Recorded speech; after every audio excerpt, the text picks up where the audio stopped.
نیاز طرف مقابل باشد این محبت ها. اما نکته دوم این است که به اندازه باشد. اگر کم باشد خلای عاطفی ایجاد می کند، اگر زیاد هم شد باعث این می شود که طرف لوس بشود، از خود راضی بگردد.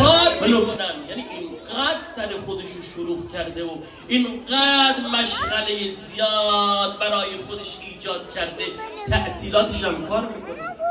اگه تعطیلاتو کار نکنه به جای 8 ساعت میره 10 ساعت کار میکنه. بابا خیانت داری میکنی به خانواده خودت. ارتباط کلامی تو از بین بردی. نیم ساعت با این همسرت نیستی، نیم ساعت با این بچه‌هات نیستی، نیم ساعت با این دخترت حرف نزدی، نیم ساعت با این پسرت تکلم نکردی. چطور توقع داری این پسر تو کمبود محبت پیدا نکنه؟ بابا تو خانواده که محبت نبود، نیم ساعت که باهاش حرف نزدی، خب این بیچاره مجبوره بره محبت خودشو از بیرون پیدا کنه ها. از بیرون میره دنبال رفیق ناباب میگرده، میره دنبال رفیقی میگرده که با اون محبت داشته باشه. درسته میفهمه که این نادرسته، این غلطه، این باطله، اما چون نیاز به محبت داره و این محبت تو خانواده ارضا نشد، میره برای که محبت خودش رو ارضا بکنه دنبال یه رفیقی میگرده که اون رفیق ناباب هست. خوب گوش بدید.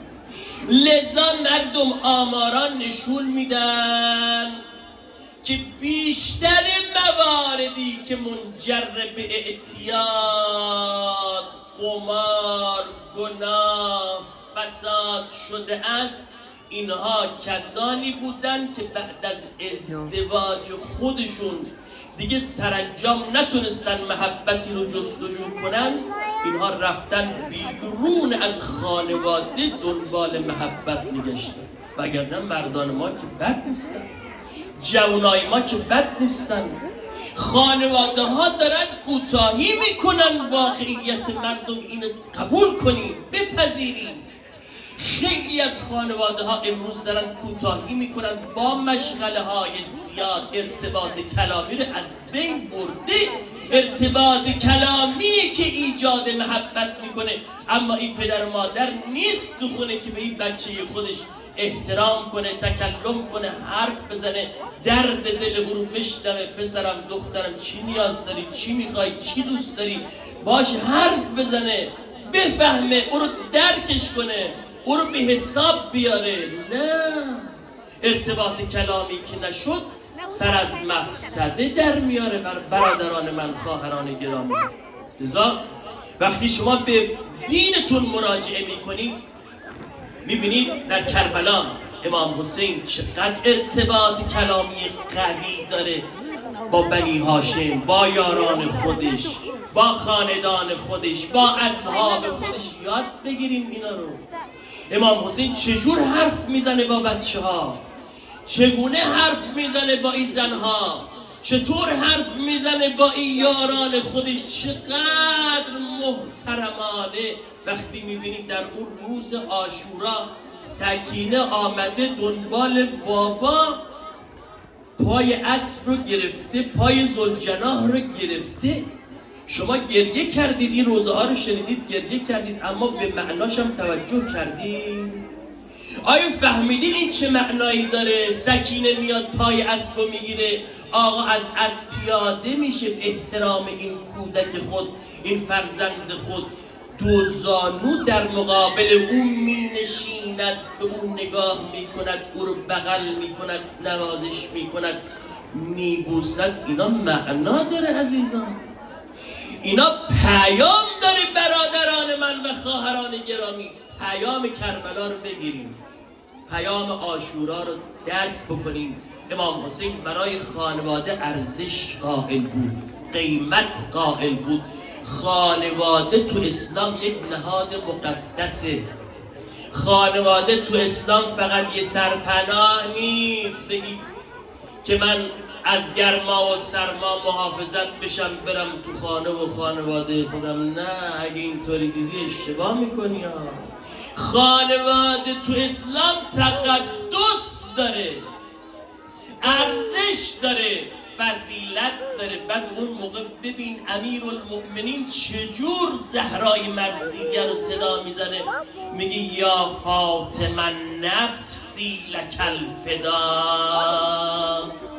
ای فاطمه نفس من به فدای تو قربون. صدقه فاطمه خودش میره.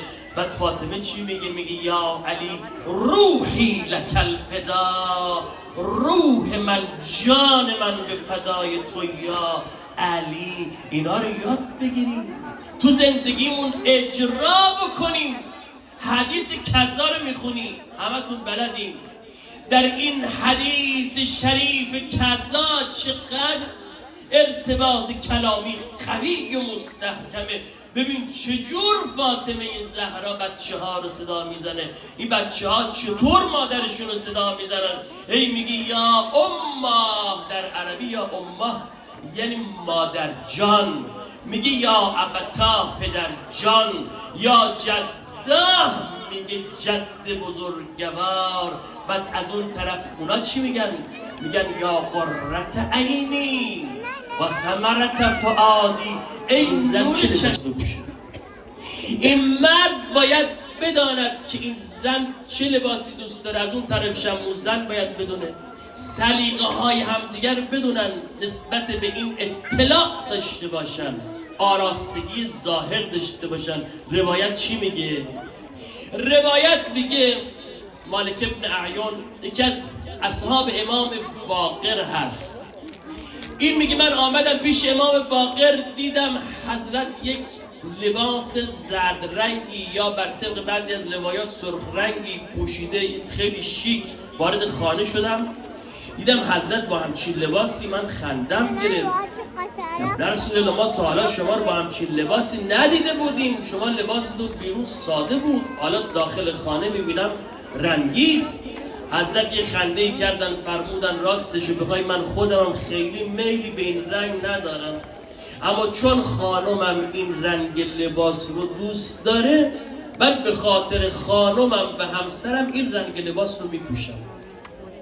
بنابراین عزیزان، برادران، خواهران، نسبت به آراستگی ظاهر خودمون هم توجه داشته باشیم تا زندگی های ما شیرین بشود، زندگی های ما پر از عشق و محبت و صمیمیت بگردد. خدای متعال انشاءالله این آرامش رو در زندگی های همه ما وارد بنماید به برکت صلوات بر محمد و آل محمد. اللهم صل علی محمد آل محمد.